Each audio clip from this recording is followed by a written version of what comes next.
They needed all the colonies, the states, to be united if they even had a 10% chance of defeating the British. That's the truth. Those men who signed the Declaration of Independence, John Hancock did so very boldly, all signed their death warrant because the British wanted to collect every one of them up and execute them. This is what Independence Day, July 4th, is all about. I want to take a minute to go over the Declaration of Independence. These words you've heard before, but unfortunately most of our children in public schools will never.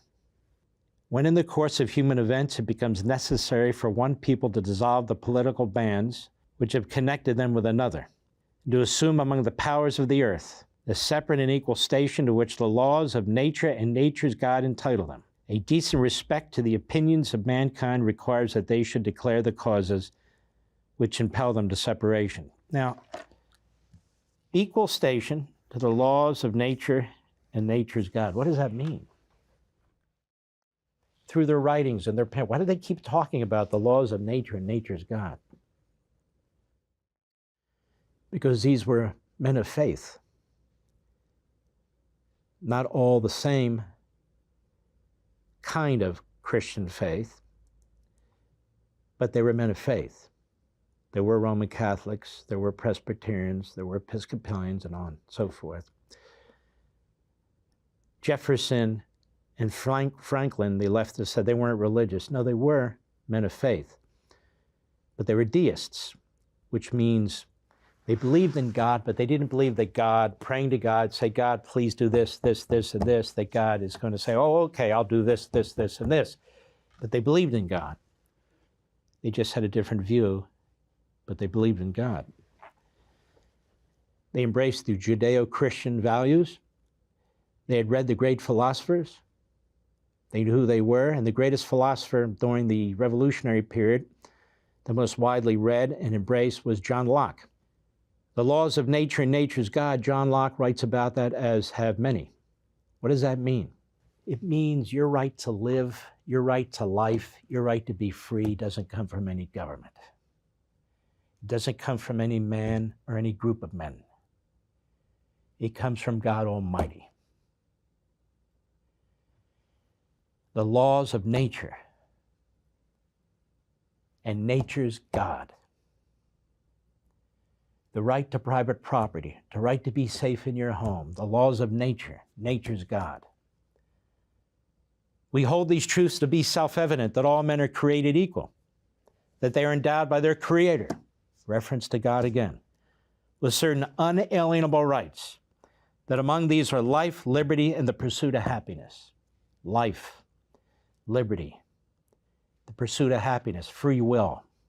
That to secure these rights, governments are instituted among men. In other words, your natural rights, your unalienable rights belong to you no matter what, even if you live in a tyranny, because they're God-given, you're born with them. And so they say these unalienable rights include life, liberty, and free will, the pursuit of happiness. That to secure these rights, governments are instituted among men. So government is created subsequently. You have the individual, you have the civil society, then you have government. And the job of government is to protect the civil society and to allow as much individual freedom as is possible within a civil society. Deriving their just powers from the consent of the government, that whenever any form of government becomes destructive of these ends, your God-given unalienable rights. It is the right of the people to alter or to abolish it, and to institute new government, laying its foundation on such principles, and organizing its powers in such form, as to them shall seem most likely to affect their safety and happiness. That's the purpose of government. To secure your unalienable rights, to provide order and law so you can exercise your free will, and so your voluntary participation in the civil society increases the benefit of the whole community. It's government's job to try and nurture that, not destroy it.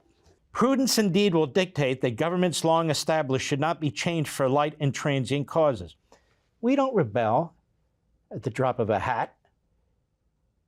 They were saying this has been going on for years, what the Crown has been doing to us for years and years and years. And accordingly, all experience has shown that mankind are more disposed to suffer while evils are sufferable than to right themselves by abolishing the forms to which they are accustomed. Self-explanatory. Most men acquiesce to tyranny. And they're saying, not us. But when a long train of abuses and usurpations, pursuing invariably the same object, evinces a design to reduce them under absolute despotism, it is their right, it is their duty to throw off such government and to provide new guards for their future security. Such has been the patient sufferance of these colonies, and such is now the necessity which constrains them to alter their former systems of government. The history of the present King of Great Britain is a history of repeated injuries and usurpations, all having in direct object the establishment of an absolute tyranny over these states. To prove this, let facts be submitted to a candid world. And they list over 20 of the issues, which I don't need to get into. One that had been on the original draft by Jefferson involved slavery. Subsequent draft removed it. Why? Because the revolution already began. They were at war. And they couldn't afford to lose the slave states, the southern states. They needed all the colonies, the states, to be united if they even had a 10% chance of defeating the British. That's the truth. Those men who signed the Declaration of Independence, John Hancock did so very boldly, all signed their death warrant because the British wanted to collect every one of them up and execute them. They all signed their death warrant, put their lives on the line. It's interesting to look into what happened to each one of them. I suggest you might want to do that on your own, just as a project, maybe with your family. Be very, very interesting. Some of them didn't do so well. Some of them did okay. Some of them would go on, as you know, to the next phase of the Republic, the Constitutional Convention. But this is what Independence Day, July 4th, is all about. For all this and much more, sign up for LevintTV.